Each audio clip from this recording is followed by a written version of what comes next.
Oi, oi, oi, galerinha! Cheguei, voltei para mais um vídeo aula para vocês, certo? Espero que estejam todos bem. A prof está com saudades de todo mundo, de ouvir todo mundo falando comigo e perguntando. A prof está com bastante saudades. Então vamos lá, gente. Terminamos, certo? Apostila 1 de História, falando sobre democracia e ditadura. Agora, nós vamos iniciar a apostila 2. Então, peguem a apostila na página 217, que fala sobre os direitos civis, certo? Vou colocar para cá, para a gente poder fazer tudo junto, certo? Poder acompanhar com a prof. Está lá, página 217, direitos civis. Então, assim, a gente já veio conversando sobre direitos das pessoas, os direitos e deveres, os direitos das crianças. Nós já viemos conversando toda a apostila 1 sobre isso, certo? Então, agora nós vamos continuar, mas assim, com um pouco mais de informações sobre como aconteceu. Então, olha só, nesta unidade, nós vamos nos aprofundar na questão dos direitos, estudando a história da conquista desses direitos civis no Brasil. Para começar, é importante a gente compreender o que são os direitos civis e o que é a igualdade desses direitos. Entre os vários direitos civis que os brasileiros possuem, estão a liberdade de se expressar e se manifestar. Nós temos esses direitos hoje. Nós não vivemos mais numa ditadura, onde a gente não podia falar, onde a gente não podia manifestar, falar o que a gente achava, certo? Então, nós estamos agora com essa liberdade, certo? De se deslocar livremente, que é o ir e vir, de se reunir com quantas pessoas a gente quiser, ou até uma multidão de pessoas, de ter privacidade, que é não tornar parte pública da sua vida, como sua casa, seus amigos e suas atividades particulares. Se vocês quiserem ficar sozinhos, hoje eu não quero falar com ninguém, vocês têm essa privacidade, certo? De ter as informações verdadeiras, que é garantida pela liberdade da imprensa, além dos outros. Então, assim, hoje os jornais, eles passam todas as informações, todas, o que antigamente não podia, certo? Eram proibidos de falar o que estava acontecendo em outros países, principalmente na época da ditadura, certo? Ninguém podia falar o que estava acontecendo na ditadura. Hoje não. Hoje nós temos a informação, nós temos essa liberdade, certo? São vários os direitos civis, mas todos têm uma característica comum. Eles garantem proteção e igualdade entre os indivíduos. Dessa maneira, todas as leis valem para todos os brasileiros, independentemente de quem sejam. Não importa se é pobre, se é rico, se é doente, se é saudável, não importa. Se é negro, se é branco, se é amarelo, se é pardo, não importa, certo? A lei é para todos. Consequentemente, a justiça também tem que ser igual para todos, ou seja, ninguém pode ter privilégios frente a um outro indivíduo. Tudo isso está garantido por um conjunto de leis que regula as relações entre todas as pessoas que vivem no Brasil, certo? Então, a justiça também é lei. Se eu posso, o outro também pode. Se o outro não pode, eu também não posso. Isto tem que ser justo, certo? Um dos mais importantes direitos civis é aquele que reconhece que os indivíduos também são diferentes e podem ter necessidades especiais. Crianças, por exemplo, que necessitam de uma atenção diferenciada na escola, têm o direito de frequentá-la com outras crianças, mas devem contar com um atendimento diferenciado. Ou seja, todos têm o mesmo direito perante a lei e, quando necessário, as leis prevêem um tratamento especial a algumas pessoas para garantir-lhes esses direitos. Essas garantias são asseguradas em nossa Constituição, aprovada em 1988. Vou dar um exemplo bem legal, que vocês vão conseguir lembrar, certo? Na nossa escola, acho que 2 anos atrás, mais ou menos, os nossos diretores, eles reformaram a escola, certo? Eles fizeram banheiros ao lado da nossa quadrinha coberta. Se vocês forem olhar, aquele nosso banheiro, ele já é diferente, ele é maior. E no corredor, ao lado da biblioteca, também tem 2 banheiros que as portas deles são maiores, que tem uma barra de ferro, certo? Para quê? Para pessoas ou crianças que utilizam cadeiras de roda, certo? Por quê? Porque a nossa escola pode receber alunos assim também, certo? E eles têm esse direito. Outra coisa, quando a gente está indo para o corredor, para a sala de artes, vocês viram que foi feita uma rampinha com um corrimãozinho? Exatamente por isso, para quem usa cadeiras de roda, certo? Então, essas são garantias asseguradas para essas pessoas especiais. Tem que ter um atendimento diferenciado, certo? Ótimo, vamos lá. Dos direitos e deveres individuais e coletivos. Então, aqui nós temos o artigo 5º da nossa Constituição. Diz lá: todos são iguais perante a lei, sem distinção de qualquer natureza, garantindo-se aos brasileiros e aos estrangeiros que moram no nosso país a inviolabilidade do direito à vida, a liberdade, a igualdade, a segurança e a propriedade. Inviolabilidade. O que é? Garantia de que ninguém vai desrespeitar algo, certo? Então, ninguém pode desrespeitar o direito à vida, à liberdade, à igualdade, à segurança e à propriedade, certo? Todos esses direitos precisam ser respeitados. Então, vamos lá. Aqui é bem legal, gente. Nós vamos fazer esse exercício juntos, certo? A prof não consegue escrever aqui. Deixa eu ver se eu consigo. Vamos ver. Mas eu acho que não. Não. Mas, consegui! Peraí, deixa eu voltar aqui agora. Deixa eu apagar. Vamos ver se eu consigo escrever agora. Vocês gostam quando a prof faz isso, né? Como diz a Isabelle, que bonitinho, né? Vamos lá, então. Vamos ver. Diz assim: os direitos civis e a cidadania são construídos com base em algo muito importante.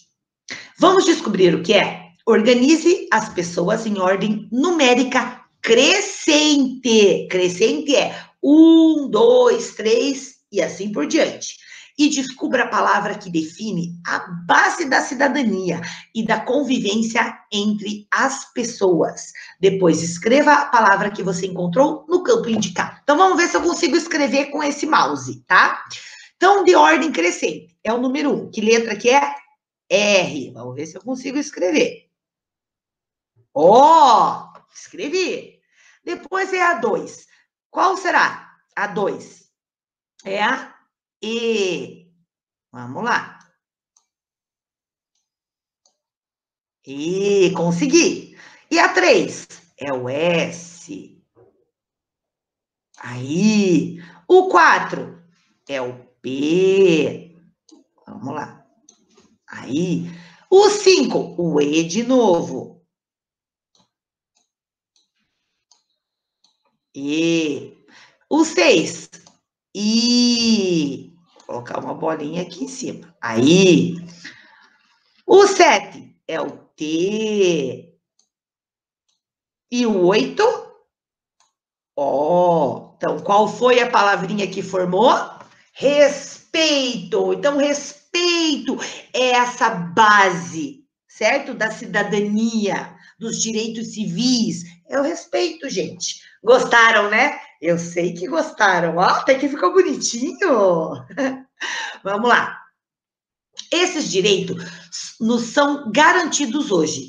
Mas como será que chegamos até aqui? Será que todos sempre tiveram o mesmo direito? E aí, gente, será? A gente já estudou isso. Não, né? Não, nem sempre. Então vamos ver. Diversidade da sociedade brasileira. Os direitos civis garantem a igualdade de tratamento para todos os indivíduos.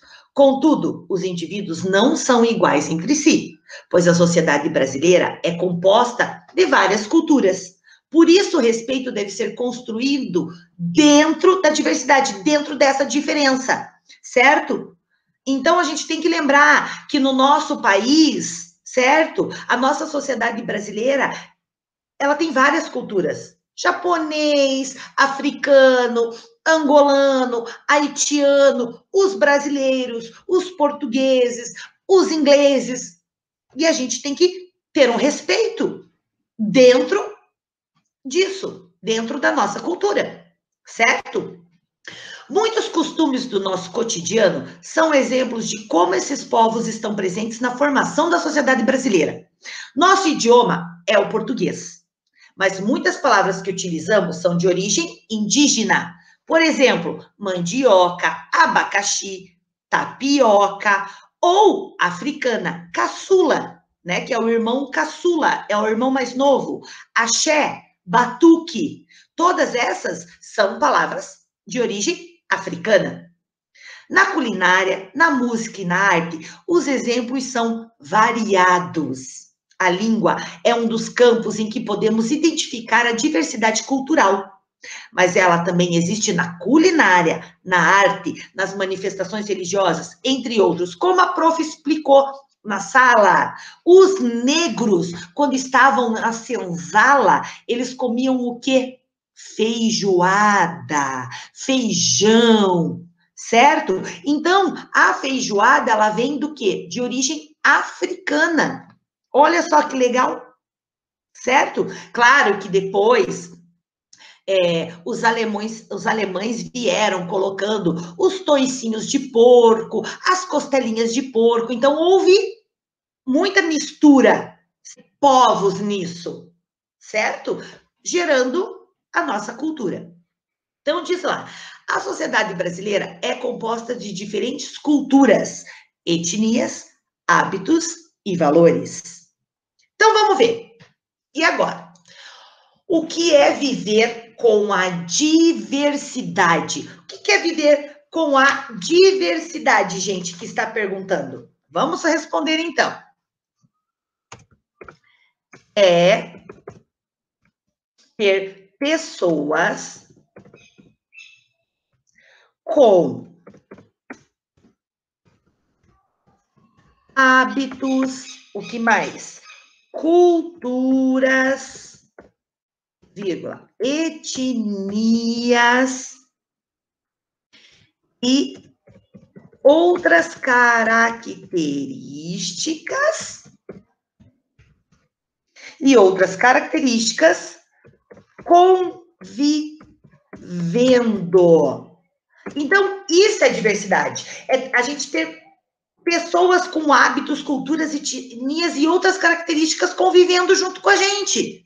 Certo? Isso é diversidade. Dê um exemplo de respeito à diversidade expresso nas nossas leis. Então, vamos lá. Respeito a.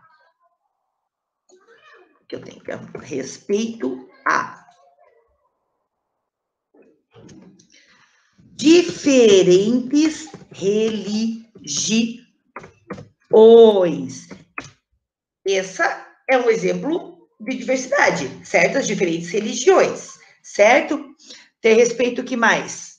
Vamos ver. Dos direitos civis, certo? Dos nossos direitos, cada um é de um jeito, certo? Que são iguais para todos, certo? Continuando. Independente independentemente da cor, raça ou etnia, certo? Então, tá ali. Dá um exemplo do respeito à diversidade, é isso. Quando eu respeito as outras religiões, que hoje tem muitas religiões diferentes no nosso país, certo? Várias pessoas seguem um tipo de religião, a gente precisa respeitar as escolhas delas. A gente tem direito à escolha, certo? Dos direitos civis, cada pessoa é de um jeito, então a gente precisa respeitar, certo? Independente do quê? Da cor, da raça ou da etnia. Vamos lá, miscigenação e luta por direitos. Então vamos saber da história um pouquinho. O Brasil é uma grande mistura de culturas. Damos o nome de miscigenação a essa mistura. Eu vou pedir para vocês usarem a caneta de marca-texto e marcar aqui, ó, certo? Esse parágrafozinho aqui, certo? Que miscigenação é a mistura de várias raças, de várias culturas. Vivemos nesta mescla de culturas, por isso precisamos pensar sobre como ela aconteceu. O que você sabe sobre a relação entre os europeus, indígenas e africanos no processo da colonização do Brasil? Então, a gente sabe que eles vieram para cá, que eles colonizaram, que a quem chegaram aqui eram os índios. Então, vamos saber. Indígenas. Os povos indígenas foram os primeiros habitantes das terras brasileiras, ou seja, o território brasileiro. Tanto o litoral quanto o interior era a morada deles. Por isso, os chamamos de povos nativos. Os primeiros a chegarem e permanecerem em nossas terras. Então, povos nascidos eram os primeiros nativos eram os primeiros que já estavam aqui, certo? E que muitos permaneceram aqui ainda. Com a chegada dos portugueses, muitos indígenas passaram a viver outra realidade. Foram forçados a trabalhar para os colonizadores e muitas vezes obrigados a viver conforme a cultura dos portugueses. Essa convivência nem sempre foi amigável, porque os indígenas resistiram à dominação dos europeus. Sim, gente, nós conversamos sobre isso muito na sala. Os índios também foram escravos. Eles foram forçados a fazer coisas que eles não queriam, que eles não conheciam, que eles não sabiam, certo? Muitos foram obrigados a serem batizados, certo? E eles não queriam que fosse desta forma. Então, não era uma convivência muito amigável, não, certo? Os portugueses. Os portugueses foram os primeiros imigrantes a chegarem no Brasil. Em 1500, os navegadores portugueses, liderados por Pedro Álvares Cabral, chegaram ao litoral brasileiro. Para viajarem até aqui, eles construíram caravelas, que são barcos feitos de madeiras, com várias velas feitas de tecidos. As principais motivações dos navegadores europeus no início da colonização, entre os anos de 1500 e 1600, eram a descoberta e a exploração de riquezas e de novas terras. A colonização portuguesa influenciou a formação da cultura brasileira. Além do idioma, a religião é outra característica dos portugueses, que foi adotada no Brasil. Os portugueses tinham seus direitos garantidos, pois, como o Brasil era colônia de Portugal, os portugueses que aqui viviam eram cidadãos portugueses, certo? Os africanos. Os africanos chegaram ao Brasil trazidos pelos portugueses na condição de escravizados. Eles faziam todo tipo de trabalho, desde o cultivo de cana-de-açúcar até a construção de obras públicas como estradas. Nossa, gente, mas como os portugueses judiaram dos índios e dos africanos, né, gente? Trouxeram os portugueses que começaram a trazer os negros para cá como escravos. Vocês viram? Né? A gente já tinha conversado sobre isso também em sala, mas é uma judiação, né? Tadinhos deles. No final do século XVIII, entre 1701 a 1800, em cidades como Rio de Janeiro e Salvador, os africanos e seus descendentes já formavam a maioria da população brasileira. Nessa época, eles não eram sequer considerados pessoas, muito menos cidadãos, e logo não tinham nenhum direito assegurado. Olha só, tadinho deles, né? A cidadania e os direitos somente eram aplicados aos portugueses. Lembram que a prof falou que os negros não tinham direito a nada? Eles eram escravos. Então, olha só, tá aí.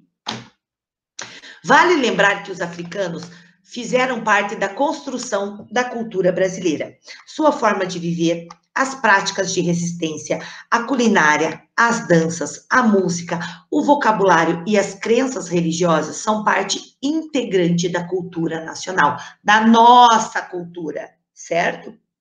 O reconhecimento da importância da cultura de matriz africana, no entanto, veio tardiamente na história do país. Exatamente, gente. Demoraram para reconhecer que a nossa cultura também vieram dos negros, certo? Também vieram dos índios. Eles demoraram, mas graças a Deus, né, conseguimos reconhecer. Vamos lá. Abolição da escravidão e seus significados no Brasil. Então, tá aqui. Em 1888, olha lá, no dia 13 de maio de 1888, a princesa Isabel assinou a Lei Áurea. Com esse documento, e a partir desta data, todos os escravizados africanos e afrodescendentes estavam livres.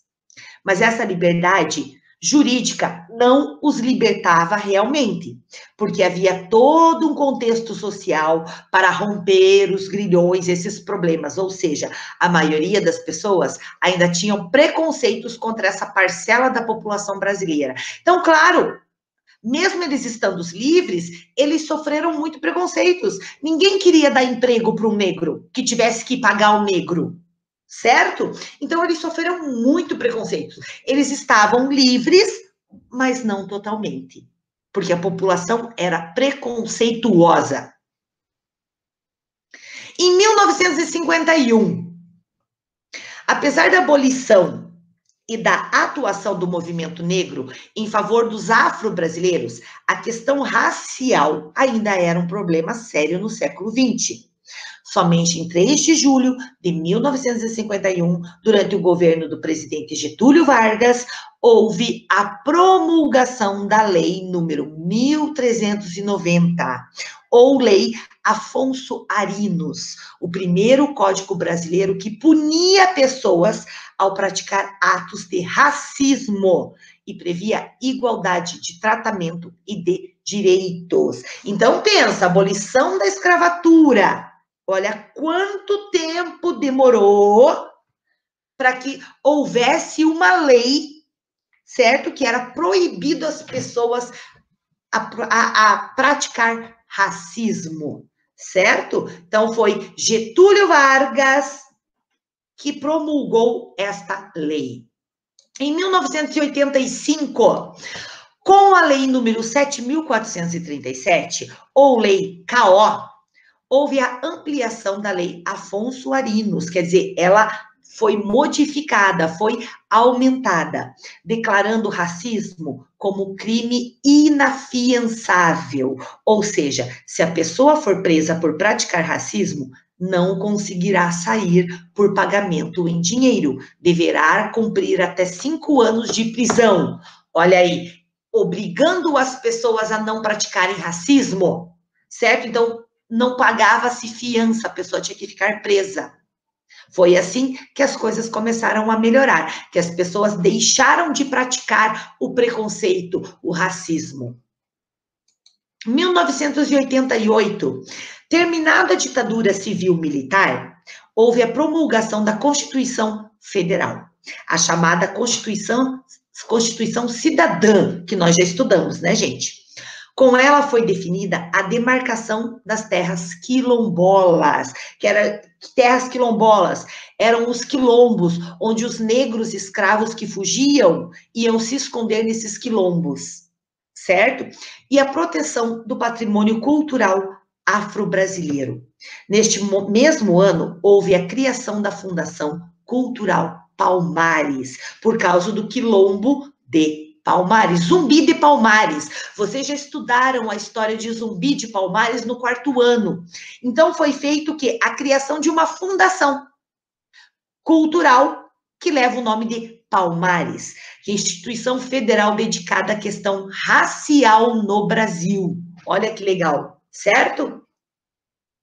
Em 2010, com a lei número 12.228, houve a instituição do Estatuto da Igualdade Racial, que prevê a defesa dos direitos étnicos de cada pessoa, além de defender os direitos políticos, o combate à discriminação racial e a igualdade de oportunidades. Então, tá aqui, ó, os direitos civis, certo? A lei é igual para todos. Então, vamos lá. Estamos chegando à nossa tarefa de casa, certo?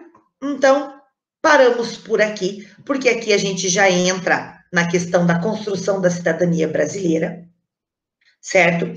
Então, paramos aqui. E a nossa lição de casa é o seguinte, gente. Deixa eu voltar aqui agora. Vamos ver, cadê? Cadê? Voltei! Então, assim, a nossa tarefa de casa de história vai ser lá na ficha de atividade, certo? Onde fala da igualdade de direitos. É a página 117 e 118, certo? Da ficha de atividade. O bloco tá aí com vocês. É o bloco 2. Então, peguem lá, tá? A ficha de atividade 117 e 118 para fazer a lição de casa. A lição de casa eu vou corrigir na próxima terça-feira, que é o dia da nossa aula de história, certo? Então, nós ficamos por aqui. Se cuidem e até o próximo vídeo.